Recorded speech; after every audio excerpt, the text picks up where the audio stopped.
नगराध्यक्ष म्हणून मला काम करण्याची संधी मिळाली, तर ह्यासाठी मी खूप समाधानी आहे. पण काही वेळा असं होतं की जेव्हा आपण एखाद्या पदावर मुख्य पदावर बसतो, तर मी नगराध्यक्ष म्हणून बसले तर शहराच्या विकासाच्या दृष्टीने किंवा शहराच्या सर्व लोक इथे पक्षभेद न करता सर्व लोकांचा विचार करून मला तिथे काम करायचं असंच मी ठरवलेलं होतं आणि त्याप्रमाणे मी काम करत होते. तर तसं काम करताना कुठेतरी वैयक्तिक एका त्यांचे हेवेदावे किंवा पक्ष भेद असायचे. त्यामुळे जेव्हा लोक सर्वच पक्षाचे लोक जेव्हा मला माझ्याकडे कामं घेऊन यायचे तर मी त्यांचं काम करून द्यायची.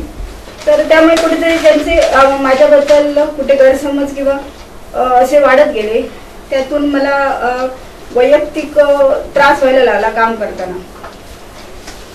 त्यामुळे कदाचित कुठेतरी मला विचार करावा लागला.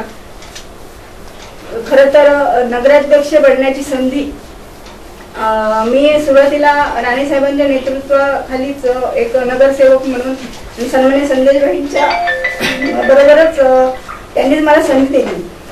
तर त्यांच्याबद्दल किंवा मला ह्या ठिकाणी कुठलाही अपशब्द बोलायचा नाही, तर त्यांचे मी आभारच व्यक्त करीन. परंतु ही लोकशाही आहे आणि काही वेळा असं असतं की मनाला एखादा विषय पटत नसला तर काहीतरी वेगळा विचार करण्याचा निर्णय घ्यावा लागतो. त्यामुळे आज मी सन्माननीय राणेसाहेबांच्या नेतृत्वाखाली स्वाभिमान पक्षामध्ये प्रवेश केला आहे. सन्माननीय नितेश साहेबांची कार्यपद्धती मला नेहमीच आवडते किंवा त्यांची काम करण्याची पद्धत. तर धडाडीचं नेतृत्व आणि त्याच्यावर काम करण्याची संधी मिळत आहे त्याचा मला खरं तर आनंद आहे आणि यापुढे त्यांच्या कार्यपद्धतीवर विश्वास ठेवून त्यांच्या बरोबर काम करायला मला आवडेल. म्हणून या ठिकाणी मी आज स्वाभिमान पक्षामध्ये प्रवेश केला आहे. की नगराध्यक्ष कुठल्या पक्षाची नसते, ती पूर्ण शहराची असते. सर्व तेच कुठल्याही पक्षाचा जेव्हा लोक एखादा मनुष्य काम आपल्याकडे घेऊन येतो तेव्हा त्याचं काम करून देणं हे आपलं कर्तव्य असतं.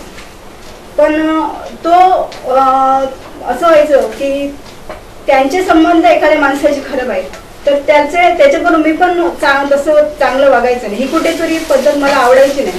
त्यामुळे कुठेतरी आमचं हे बिघडत गेलं.